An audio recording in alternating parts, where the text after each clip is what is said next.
الحمد لله رب العالمين والصلاة والسلام الأتمان الأكملان على خير خلق الله أجمعين نبينا محمد وعلى آله وصحبه ومن صار على نهجه واقتفى بأثر إلى يوم الدين. السلام عليكم ورحمة الله وبركاته.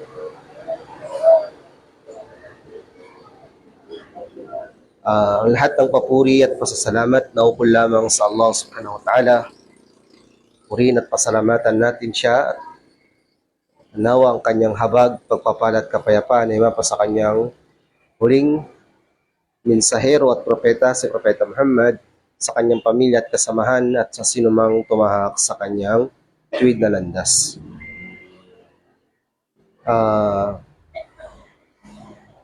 Binanggit sa maraming talata sa Quran at sa hadith ng Propeta Muhammad sallallahu alaihi wasallam ang matinding babala patungkol sa pagsubok, mga kadahilanan nito at ang maaring maging dahilan upang ito ay ibaba ng Allah subhanahu wa ta'ala. Alam naman natin na ang pagsubok, ito ay merong malaking epekto sa individual at sa buong pamayanan kung saan tayo naroroon. At ito ay merong malaking epekto din sa ating relihiyon at ganoon din sa ating katawan, sa ating pag-iisip, na kung saan ang pagkalat nito ay palatandaan ng pagkasira ng panahon at ng lugar kung saan ito lumabas. At ang matindi dito ay bawat araw, ang fitna o ang pagsubok lalong tumitindi ng tumitindi. Sa paglipas ng mga araw at panahon, ang fitna ay tuluyang lumalala at ito ay mas nagiging malaki ang epekto sa mga tao at lalong-lalo na sa mga Muslim. At Propeta Muhammad sallallahu alaihi wasallam, nagbigay siya ng babala noon pa man nung siya ay nabubuhay, kung saan sabi niya ay inna bayna yaday sa fitanan kaqat illaylil mudlim yusbihu ar-rajulu fiha mu'minan wa yumsi kafiran wa yumsi mu'minan wa yusbihu kafira. Sabi ni Propeta Muhammad sallallahu alaihi wasallam sa pinakamalapit na kahulugan, tunay na sa paglapit ng araw ng paghukom ay merong pagsubok na kalintulad ng piraso ng dilim ng gabi. At ang lalaki o ang tao ay mananampalataya sa umaga at sa hapon ay hindi na siya mananampalataya. O kaya naman sa hapon mananampalataya, kinabukasan ay hindi na mananampalataya. Sa tindi ng pagsubok sa paglisan ng panahon, ang tao ay mabilis niyang tatanggapin ang din, ang relihiyon, ganun din niya kabilis na papakawalan o bibitawan ito. At ito yung tindi ng fitna na kung saan ang Muslim ay nanaisin niya na mamatay na lang sana siya kaysa maabutan ang tindi ng patong-patong at sunod-sunod na pagsubok na maaring niyang maranasan.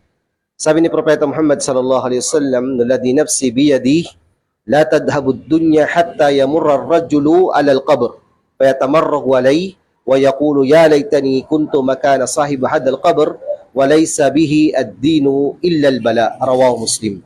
Sabi ni Propeta Muhammad sallallahu alaihi wasallam, sumpaman sa may tangan ng aking buhay, hindi lilisan ng mundo maliban na lamang ang isang lalaki ay dadaan sa ibabaw ng libingan at siya ay yatamarragu alay. Parang kumbaga magugulong-gulong siya dito. Sasabihin niya, sana ay ako na lang ang may-ari ng libingan na ito. Sa tindi ng pagsubok na pinagdadaanan niya. Walay sabihid dino illal bala. Sa panahon na yun ay ang din ay wala na maliban sa tindi ng pagsubok. Ngayon ay tatalakay natin ilan sa mga uri ng kalat na pagsubok, fitna, na tumatama sa ating kamusliman. Ilan sa mga kalat na fitna na tumatama sa ating kamusliman. At ito ay isa sa mga binigyan ng babala ni Propeta Muhammad sallallahu alaihi wasallam na kung saan kanyang sinabi, ayyuma rajulin qala li akhihi ya kafir faqad ba'a biha ahaduhuma. Ito yung issue ng pagsabi ng Muslim sa kanyang kapwa Muslim na kafir. Kaya pagsabi niya o pag-akusa niya sa kanyang kapwa Muslim na si Pulan kafir, ikaw kafir, ikaw kafir. O yung mabilisang pagsabi na hindi na mananampalataya yung isang tao base sa maaaring gawa niya o salita niya o yung pinangahawakan niyang paniniwala. At ito ay talamak lalo na sa panahon natin ngayon. Ang pagbitiw ng takfir sa isang tao ay isang issue na mabigat at hindi ito basta-basta ini-issue o hindi ito basta-basta pinakakawalan ng isang tao. Ibig sabihin, gaano man dumating sa issue ng kabigatan ng kasalanan ng isang tao, pag-isipan mong maigi muna kung ang pagsabi mo sa kanya na kafir na siya ay makatotohanan. Kasi sabi ni Propeta Muhammad sallallahu alaihi wasallam, pag sinabi ng tao sa kanyang kapwa na kafir, ibig sabihin sinabi mo kafir ka o sinabi mo kafir ka na, hindi ka na Muslim. Sabi ni Propeta Muhammad sallallahu alaihi wasallam, faqad ba'a biha ahaduhuma. Ito ay babalik sa isa sa kanilang dalawa. It's either yung nagsabi, babalik sa kanya yung sinabi niya, o yung sinabihan niya, mapupunta sa kanya yung sinabihan niya. Kaya hindi maaari na ganitong uri ng pagbitiw. Nakakita ka ng kapatid mo na gumawa ng malaking kasalanan, sabihin mo kafir. Ito ay isang uri ng paniniwala ng mga Khawarij. Ito ay isang uri ng paniniwala ng mga Khawarij na ang mga murtakibul kabira sa kanila o yung mga gumagawa ng malalaking kasalanan ay dinideclare nila itong kafir. Sabihin, nagnakaw, kafir. Gumawa ng zina, kafir. Nakapatay, kafir. Sabihin, nawawala sa tao na ito yung buong iman na meron siya. Nawala dahil sa kasalanan ginawa niya. At sa panahon natin ay mas mabilis ang pagsabi ng kafir sa Muslim kaysa yung siyasatin muna o timbangin kung gaano kabigat ang kanyang kasalanan. So isa sa mga fitna, pagsubok na kalat sa lipunan ng mga Muslim, ang pagbansag ng mabilisang pagsabi ng ikaw ay kafir, ikaw ay hindi na Muslim, ikaw ay disbeliever na. So ito ay isang bagay na kinakailangan nating iwasan. Nas'alullah al-afiyah sa ganitong uri ng talamak na kalat sa lipunan natin. Pangalawa, fitnatul haraj. Fitnatul haraj, ito yung pagsubok sa pagdami ng pagpatay kahit saan ka man naroroon. Propeta Muhammad sallallahu alaihi wasallam nagbigay siya ng babala na inna bayna yaday sa al-haraj. Qalu ya Rasulullah wa mal haraj? Qala al-qatl. Innahu laysa biqatlikum al-mushrikin walakin yaqtulu ba'dukum ba'da hatta yaqtulu ar-rajulu jarahu wa ibna ammihi wa da qarabatihi. Sabi ni Propeta Muhammad sallallahu alaihi wasallam, sa pagitan ng araw ng paghukom ay ang harj o yung pagpatay. Sabi niya ay hindi ito pagpatay o pakikibaka sa pagitan ninyo at ng mga non-believer. Ibig sabihin hindi ito pagitan ng digmaan sa pagitan ng Muslim at hindi Muslim. Bagkus ito ay ang pagpatay ng isa sa inyo sa kanyang kapwa. Hanggang hantong ng lalaki ay papatay niya ang kanyang kapitbahay o ang kanyang anak ng kanyang tiyuhin o ang ilan sa kanyang kamag-anakan. Ang punto dito, mga minamahal kong mga magulang at mga kapatid ay ang pagdami ng pagpatay ay isa sa mga pagsubok na kinakaharap na binanggit ni Propeta Muhammad sallallahu alaihi wasallam. Ibig sabihin nito ay dadami ang mapapatay at dadami ang papatay. At ang pamatay ay tatanungin mo siya bakit ko pinatay, sabi niya hindi ko rin alam bakit ko pinatay. O at ang namatay, tatanungin mo bakit siya pinatay, hindi rin niya alam bakit siya pinatay. Sabihin, sabi nga ng mga ulama ay, ang panahon na ito, mas mahirap pang pumatay ng insekto at mas madali pang pumatay ng tao. Ito yung fitna ng malakihang pagpatay o kaya naman ay malawakang pagpatay. So ito ay kahit sa panahon natin nangyayari yung ganito. Pag yung tao, mainit ang ulo, pumatay, tapos pag bumalik na yung kanyang natural na pag-iisip, hindi tanungin mo, sabi niya, hindi ko rin alam kasi nang dilim lang aking paningin, pinatay ko na. Mga ganon. Pinatay dahil sa maliit na bagay, pinatay dahil nagkatinginan lang, pinatay dahil mayroong nabiro lang ganon, pinatay dahil napagtripan, pinatay dahil napagkamalan, tatanungin mo bakit pinatay, sabihin ng pumatay ay, hindi ko alam bakit ko pinatay. Tanungin mo rin, tatanungin din yung pinatay, ba't siya pinatay? Anong ginawa mo, bakit niya pinatay? Hindi ko rin alam, ba't ako pinatay ng tao na yon. Sa araw ng paghukom, mamamagitan ng pinatay sa taong pumatay sa Allah subhanahu wa ta'ala. Mamamagitan siya sa Allah subhanahu wa ta'ala, titindig siya, sasabihin niya, Ya Allah, bakit si Pulan, bakit ako pinatay? Kasi hindi niya rin alam anong reason ba't siya pinatay. At ang fitna na ito ay isa sa malaking fitna. Sabi ni Propeta Muhammad sallallahu alaihi wasallam sa hadith na inulat ni Imam Muslim, "Walladhi nafsi biyadi la ya'tiyanna lan-nasi zamanun la yadri al-qatilu fi ayyi shay'in qutila li ayyi shay'in qatala wa la yadri al-maqtulu ala ayyi shay'in qutila." Darating ang panahon, sabi ni Propeta Muhammad sallallahu alaihi wasallam, sumpaman sa may tangan ng aking buhay ay darating ang panahon na kung saan hindi alam ng pumatay kung anong dahilan bakit siya pumatay. At hindi rin alam ng pinatay sa kung anong dahilan siya pinatay. At ito ay sabi ng mga ulama, ang pangyayari na ito ay higit lalong dadami sa panahon na kung saan walang kinikilalang makatarungang pinuno. Ito ay higit na rarami o dadami sa panahon na kung saan walang kinikilalang makatarungang pinuno. Kasi kapag ang batas walang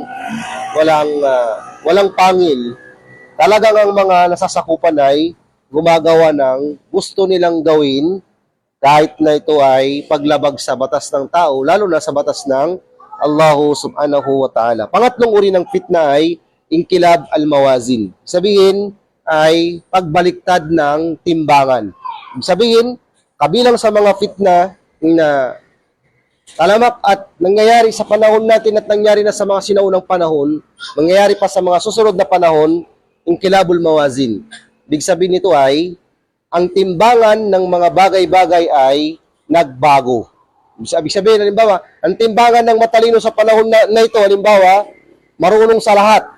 Pag sinabing marunong sa lahat, matalino na yon.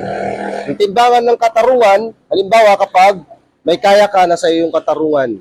Ang timbangan ng mga matapat ay yung sinungaling, halimbawa, ganun. So ito ay isa sa mga uri ng pagsubok na binanggit ni Propeta Muhammad sallallahu alaihi wasallam. Sabi ni Propeta Muhammad sallallahu alaihi wasallam, sayati alan nas sanawatun khadda'at yusaddiqu fiha al-kadhib wa yukaddibu fiha as-sadiq wa yu'tamanu fiha al-kha'in wa yakhunu fiha al-amin wa yantiqu fihi ar-ruwaybida qila wa man ruwaybida qala ar-rajulu at-tafi yatakallamu fi amri al-'amma. Sabi ni Propeta Muhammad sallallahu alaihi wasallam, sayati alan nas sanawatun khadda'at, darating sa mga tao ang mga panahon ng mapaglinlang. Yusaddiqu fiha al-kadhib wa yukaddibu fiha as-sadiq. Ibig sabihin ay paniniwalaan sa mga panahon na mapanlinlang na ito ang mga sinungaling at pasisinungalingan ang mga makatotohanan o nagsasabi ng totoo. Kasi nga nagbago na yung timbangan. Ano yung timbangan? Yung nagsasabi ng totoo, sinungaling. At yung nagsasabi ng kasinungalingan, sila yung mga totoo. Wa yu'tamanu fiha al-kha'in. Mapagkakatiwalaan dito ang mga hangal, yung mga, ano ba yung khain sa Tagalog? Yung, traidor. Traidor. Mapagkakatiwalaan yung mga traidor. At traidorin ng mga mapagkakatiwalaan. Kasi nga nagbago na yung timbangan. Wayantiqu fiha ar-ruwaybida. At magsasalita sa mga panahon na to ang ruwaybida. Sabi ng mga sahaba, Ya Rasulullah, wa man ruwaybida? Ya Rasulullah, ano ba ang ibig sabihin ng ruwaybida? Sabi niya ay ito yung lalaki na nagsasalita sa pangkalahatang issue. issue ng astronomiya, nagsasalita. Physics, nagsasalita. Scientist, nagsasalita. Lahat marunong. Kaya sabi nga ni Dr. Amir Al-Bahjat, merong 3 mga bata na umatin ng lecture. Tapos, nagugulat sila kasi yung sheikh na nag-lecture, sinasagot ka lahat kahit na hindi patungkol sa din. Sabihin, patungkol sa mathematics, science, philosophy, lahat sinasagot niya. Pero sheikh yun ng patungkol sa Islam. Kaya ang ginawa ng 3 bata, pinag-combine nila yung mga pangalan nila, tapos tinanong nila yung sheikh kung anong ibig sabihin nun. Halimbawa, pangalan Omar, Khalid, Abdullah. Pinag-combine nila yon. Pinag-combine nila yung pangalan nila, tinanong nila yung sheikh.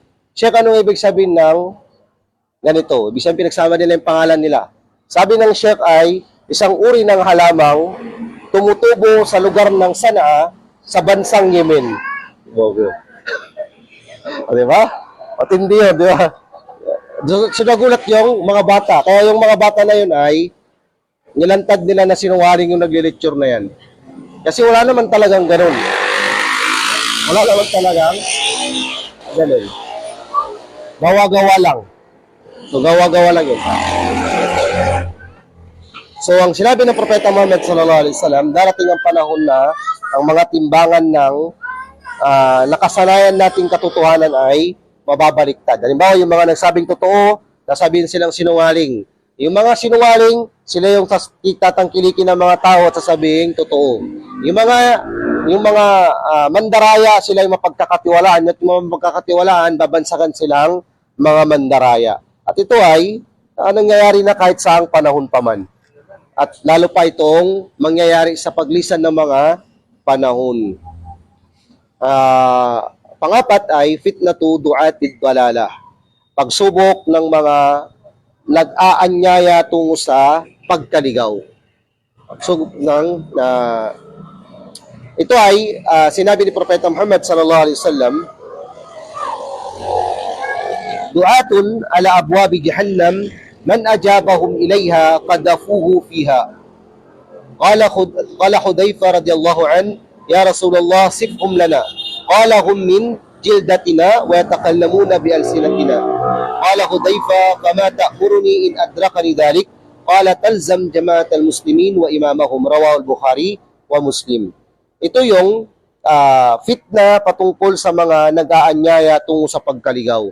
Sabihin, may mga duat na nag-aanyaya sa pamamagitan ng kanilang mga dila sa paraiso, pero yung kanilang mga gawa ay nag-aanyaya sa impyerno.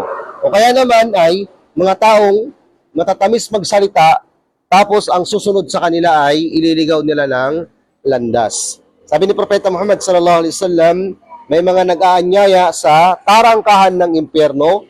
Sino man ang tumugon sa kanila ay ihuhulog sa pamamagitan nito sa naglalagabgab na apoy ng impyerno. Sabi ni Hudayfa radiyallahu an, ya Rasulullah, banggitin mo yung katangian nila sa amin. Sabi ni Propeta Muhammad sallallahu alaihi wasallam, kabilang sila sa atin at nagsasalita sila ng lingwahe natin. Sabi ni Hudayfa radiyallahu an, at anong ipag-uutos mo sa akin, ya Rasulullah, kung maabutan ko yung mga to? Naabutan ko yung mga tao na to.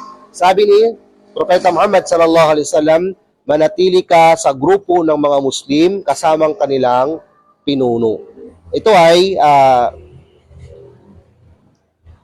ang literal na duat nag-aanyaya sa tarangkahan ng paraiso. Kumbaga, ang mga inaatak nila yung mga tao patungo ng paraiso. Pero meron talagang mga taong nag-aanyaya hindi patungo sa paraiso, kundi patungo sa pintuan ng impyerno. At ito ay isang napaka-delikadong uri ng pag-aanyaya.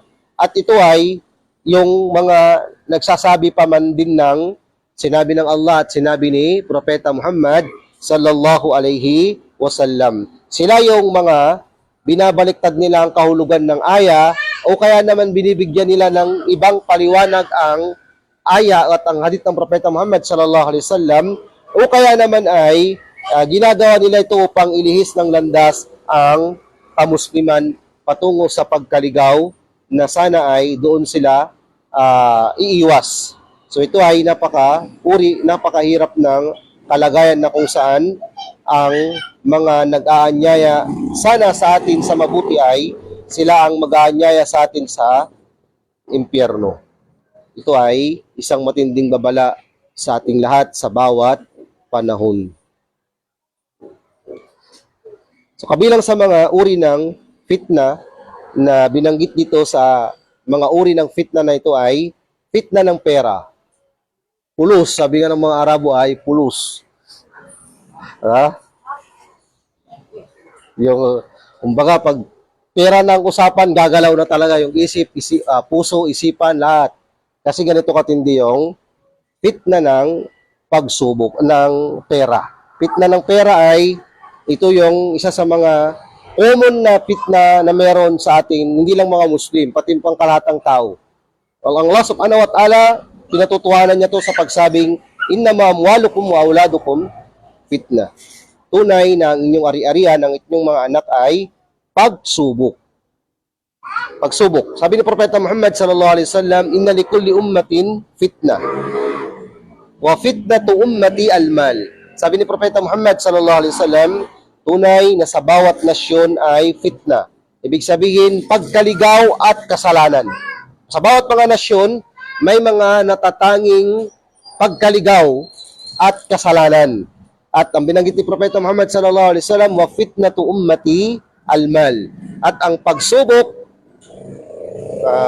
kaligawan, kasalanan ng aking umma ay sa pamamagitan ng pera, ari-arian. Pera o ari-arian. Bakit naging matatawag na fitna ito? Kasi ito ay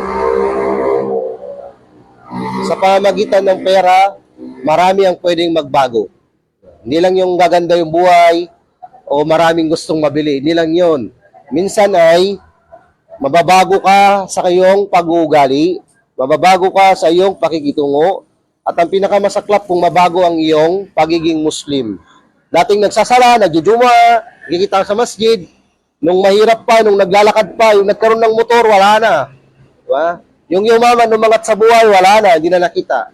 Yung nagkaroon ng salapi, nagkaroon ng pag-angat sa buhay, wala na.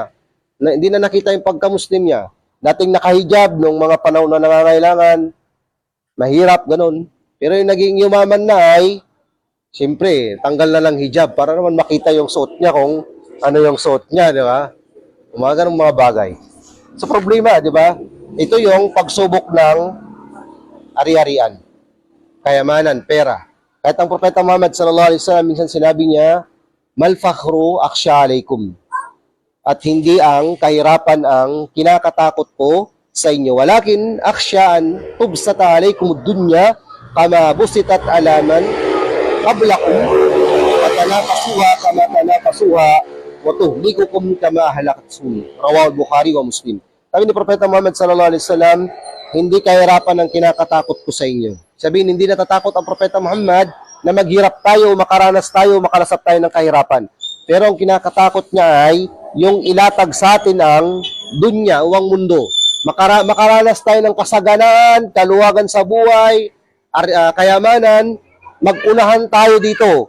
Sige, magparamihan tayo ng kayamanan, mag-unahan tayo, at ito ang maging dahilan ng pagkalipol natin, gaya ng pagkalipol ng nauna sa atin.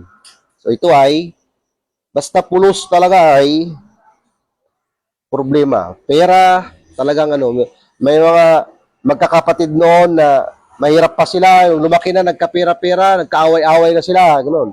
Organisasyon na dating okay naman nung walang pera, nung may pera na, away-away na, ayun. Dahil sa pera, hindi naman paunahin dahilan yung pera, pero isa sa dahilan yung pera. Kaya huwag sana tayong pag-iwa-iwalayin ng pera, ngayong pinagsama-sama tayong walang pera. Diba? Ganong bagay.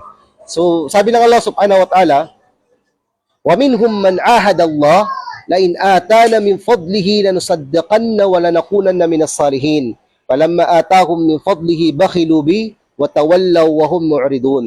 Sa pinakamalapit na kahulugan nito ay, at kabilang sa kanila, ang nangako sa Allah subhanahu wa ta'ala, kung pagkakaluban kami ng Allah ng kanyang biyaya, kami ay magbibigay ng kawang gawa mula rito. at kami ay magiging kabilang sa mga matutuwid. Mga taong wala pang pera, nananalangin sila sa Allah na, nabibigyan ako ng Allah ng kayamanan, nagbibigay ako, tapos magiging matuwid akong Muslim. Pero ano sabi ng Allah? Palamma atahum min fadlihi. At nang binigyan sila ng Allah ng mula sa kanyang biyaya. Binigyan na yung mga tao na to, na nananalangin na gusto na pag binigyan sila ng pera, ang gamitin nilang pagbigay ng kawang gawa, at magiging matuwid. Anong kinalabasan? Palamma atahum min fadlihi. Nang ipinagkalooban sila ng Allah mula sa kanyang biyaya, bakhilubi. Naging maramot sila, naging kuripot sa pamamagitan nito, naging buksingero. Ay, hindi. Ngayon may pera na ako. Ang sabi niya, magtitipid na ako. Oh, yun. Titipid na ako. Watawallaw wa hum mu'ridun. Tumalikod sila sa Allah ng tuluyang pagtalikod. Imbis na humarap sila sa Allah ng gamitin nila yung binigay sa kanila ng Allah, ginamit nila ito para ipagdamot. Dapat ang mentality ng isang Muslim, kapag pinaluwag sa'yo ng Allah isang bagay, gamitan mo ito ng karagdagang good deeds mula sa iyong sarili. Sabihin kung nagbibigay ka na noon, dinagdagan ng Allah yung sustento niya sa'yo, dagdagan mo rin yung sustento mo. Huwag yung dinagdagan ng Allah yung sustento mo ay hinigpitan mo naman yung kamay mo para sa bagay na yun. So ito ay fitna ng pera. Pangalawang fitna ay fitna ng anak. Pagsubok sa anak. Ito talaga ay sa mga may anak lang ito. Siyempre yung mga walang anak, walang pagsubok sa anak. Sa mga may anak, pagsubok ay, kabilang sa pagsubok sa atin ay pagsubok ng anak. Kung binayaan ka ni Allah ng anak na mabait, masunurin, hindi mahirap utusan, hindi nakasimangot lagi, mabuti ay isa itong kayamanan dapat na ipagpasalamat mo sa Allah. Ngayon, kung binayaan ka naman ng Allah ng kabaliktaran nun, hingin mo kay Allah na sana ay yung pagsubok sa'yo gawing biyaya. Mahirap kasi. Pagsubok ng anak ay isa sa mga hindi maiiwasang pagsubok pag meron na tayong anak. Sabi niya Allah subhanahu wa ta'ala, innama amwalukum wa auladukum fitna. Tunay na ang inyong mga anak at ang inyong mga ari-arian ay pagsubok. Talagang susubukin ang haba ng iyong pagtitiis, ang lalim ng iyong iman, susubukin ang iyong kakayahan na kontrolin ang lahat ng bagay sa iyong sarili pagdating sa iyong anak. Dahil maaaring matitiis mo yung ibang tao, sasabihin ng ibang tao, pero mahirap tiisin yung salita ng anak. No. Yung kapitbahay mo, maaaring sabihan ka ng mga mahirap isulat sa papel, pero yung anak mo, sabihan ka lang ng isang salita ay aalingaw-ngaw talaga yung tainga mo na parang anumang mahawakan mo ay ihahampas mo na talaga. Ay, ganun talaga yung anak. Mahirap talagang mahirap na tayo ay subukin ng Allah subhanahu wa ta'ala sa pamamagitan ng ating mga anak. Sabi ni Propeta Muhammad sallallahu alaihi wasallam, inna fi mali rajul fitna, wa fi zawjatihi fitna, wa fi waladihi fitna. Sabi ni Propeta Muhammad sallallahu alaihi wasallam, sa hadith na iniulat ni Imam At-Tabarani, tunay na sa ari-arian ng lalaki may pagsubok. Sa kanyang asawang babae, pagsubok din. Sa kanyang anak ay pagsubok din. Lahat pagsubok sa loob ng bahay. Lahat ay pagsubok sa loob ng bahay. Hindi kung ikaw yung pagsubok o kaya ikaw yung sinusubok. Kaya kung ikaw yung sinusubok, magtiis ka sa pagsubok. Kung ikaw naman yung pagsubok, sana ay tumahan ka na kasi mahirap yung ikaw yung pagsubok sa loob ng bahay. Ikaw yung dahilan bakit magulo ang bahay, dahil laging may galit, laging may walang kapanatagan. Dapat ang tahanan natin ay merong kapanatagan. No. Dapat ang tahanan merong kapanatagan. So, ang problema o ang pagsubok patungkol sa anak ay hindi ito birong pagsubok. Ito ay pagsubok na kung saan sinusubok tayo ng Allah subhanahu wa ta'ala. Kung tayo ay wala pang anak, nananalangin tayo kaya na nabihayan tayo ng anak. Pero nung binayahan tayo ng anak, tinatanong natin ng Allah, bakit ito pa yung binigay sa atin? No. Kung pwede lang mamili ng anak ay marami na yung namili ng anak. Di ba yun? Marami na yung namili ng anak. Pero hindi kasi ganun yun. Ang pagsubok ay talagang bababa at bababa at hindi natin ito mapipigilan. At tiningin natin sa Allah subhanahu wa ta'ala lagi na pag wala pa tayong anak, biyahan tayo ng matuwid na anak. At kung tayo biniyahan na ng anak, gawin nawa itong matuwid ni Allah subhanahu wa ta'ala. At isang biyaya na meron kang butihing anak. Kung ang anak mo nagsasala, mabuting Muslim, mabuting pag-uugali, masunurin, may takot sa Allah, ay para ka ng hindi ko siya sabing para ka nag-jackpot kasi wala namang jackpot sa Islam, no? Para kang binayaan ng higit pa na biyaya na pinapangarap ng marami, tapos meron lang sa'yo. Mas matindi pa yun kasi bibihira lang yung ganun. Kung yung iba binayaan ng Mercedes-Benz, meron pang ibang may Mercedes-Benz sa ibang lugar.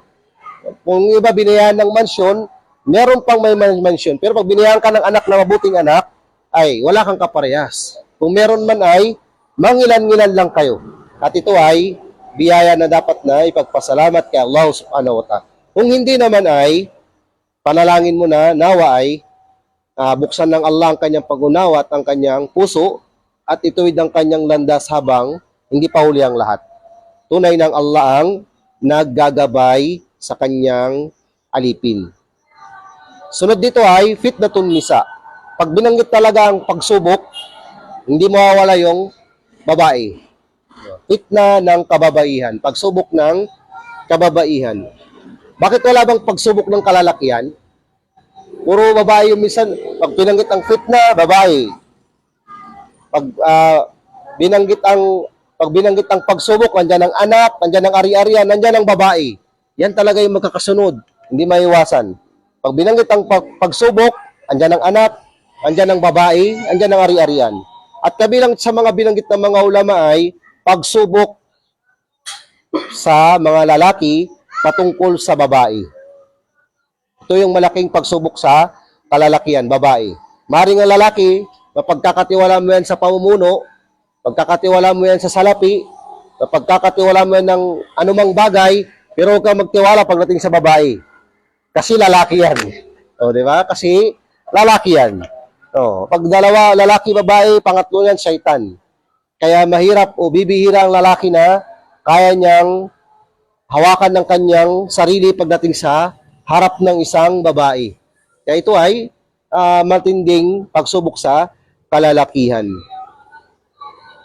Sabi ng Allah subhanahu wa ta'ala, Zuyina linnas, hubbu syahawati minan nisa'i wal banin, wal qanatiril muqantarati minad dahabi wal fidda. Sa pinakamalapit na kahulugan at ginawang palamuti sa kalalakihan ang pagmamahal sa mga inaayunan ng ating damdamin. Pagnanasa, mula sa kababaihan, binanggit ang babae at binanggit ang mga anak at binanggit ang mga mamahaling bagay tulad ng pilak at ginto. Talagang ang lalaki talaga ay hindi pare-parehas. Talagang may lalaki na malakas ang dating sa kanya pag babae ang usapan. Pero hindi ko naman nilalahat. Kaya hindi ko nilalahat. Ito ay mababanggit natin, makikita natin sa maraming hadith ng Propeta Muhammad sallallahu alaihi wasallam kung paano tayo binigyan ng babala, mga lalaki, patungo sa isang babae. Patungkol sa isang babae. Sabi ni Propeta Muhammad sallallahu alaihi wasallam, ang babae ay aura. Ang babae ay aura. Kaya't kapag ang babae ay lumabas, istashrafaha syaitan. Ano ibig sabihin ng istashrafaha syaitan? Tatargetin siya ng syaitan para sa mga lalaki. Pag lumabas ang babae, gagamitin itong ni syaitan na target para sa mga lalaki. Ang lalaki mapapalingon, mapapatingin, ano pa? Talagang gagawa ang paraan ng syaitan para yung babae, yung lalaki ay lilingon, titingin. Kahit sabi natin walang pagnanasa o walang ina-after. Pero mapapalingon, mapapatingin. Di ba? Mga ganong bagay. Sabi ni Propeta Muhammad sallallahu alaihi wasallam, "Ma taraktu ba'di fitnatan adarra ala rijal minan nisa." At wala akong iniwang pagsubok pagkatapos ko na matindi ang pinsala nito sa kalalakihan. at ito ang mga kababaihan. Sabihin, ang babae ay merong malaking dulot na pinsala sa lalaki. Ito ay binanggit na ni Propeta Muhammad sallallahu alaihi wasallam. Sa ibang hadith, sinabi niya pa na, naging nahulog ka na nga. Sa ibang hadith, sinabi pa ni Propeta Muhammad sallallahu alaihi wasallam, tunay, inna dunya hulwatun khadira. Tunay na ang mundo ay isang luntiang berde. Kakit-akit. Wa inna Allah mustakhlifakum fiha. At ang Allah siya ang magtatalaga sa inyo dito, fayanduru kayfa ta'malun. At titignan ni Allah kung paano kayo magtatrabaho. Paano nyo isa sa buhay? Paano kayo mamumuhay dito sa mundong ibabaw? Fattaqud dunya wattaqun nisa. Kaya't matakot kayo. Katakutan ninyo ang mundo. Hindi naman ibig sabihin na matatakot tayo sa mundo. Sabihin, matakot tayo dito sa loob ng mundo na punong-puno ng pagsubok. At katakutan ninyong mga babae. Hindi lang babae ang sinabi ng Propeta Muhammad sallallahu alaihi wasallam. Hindi niya sinabing, wattaqul mar'a, wattaqun nisa. Katakutan ninyo ang mga babae. Hindi yung takot na takot tayo na parang ahas, hindi ganun. Natatakot tayo na mahulog at subukin tayo ni Allah sa pamamagitan ng kababaihan. Fa inna awwala fitnati bani Israel kanat mitin nisa. Dahil ang unang pagsubok mula sa angkan ng Israel sa pamamagitan ng mga babae. Hindi lang babae, mga babae. Mga babae. So ang babae ay isa sa mga pagsubok sa kalalakihan. Hindi ibig sabihin na nakita kayo ng babae ay nakita tayo ng babae, pagsubok na agad ang tingin natin. Hindi ganoon. Parang hindi naman natin kinukumpara sa kung anong bagay. Sabihin, ang babae ay may malakas na epekto sa lalaki kung ito ay ilalagay sa hindi dapat na kalalagyan.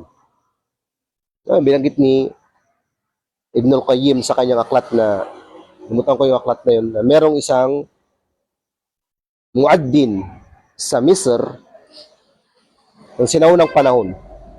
At ugali niya na nag-aadan siya dun sa may manara, sa may taas. Nag-aadan siya sa mataas na lugar. Isang araw habang siya ay umakyat para mag-adan, nasilayan niya yung isang babae na nasa baba. Sa baba ng masjid, may babaeng, sabihin natin maganda. Kasi siya, na love at first sight. No, na love at first sight. So, matapos siya mag-adan, bumaba siya, pumunta siya doon sa bahay ng babae. At nakiusap siya doon sa magulang ng babae na pakasalan yung babae. Hindi niya na inantay matapos yung duhur o asar o ano paman. Dumiretso na siya talagang agad-agad. Ganun kalakas yung tama niya. May tama siya eh. Hindi niya inantay. Punta na siya doon sa tatay. Kaya lang yung magulang ng babae, ayaw ipakasal sa kanila yung anak niya dahil Muslim siya. Ayaw ipakasal.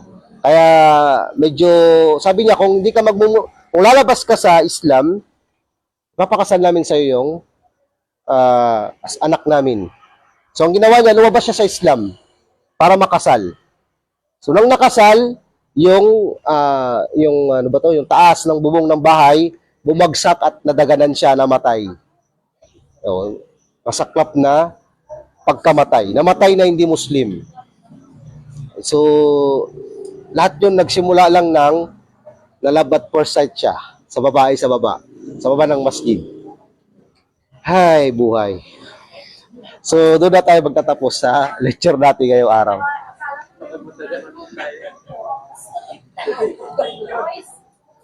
Subhanakallahumma bihamdi, nashhadu an la ilaha illa anta, astaghfiruka wa atubu ilayk, walhamdulillahi rabbil alamin.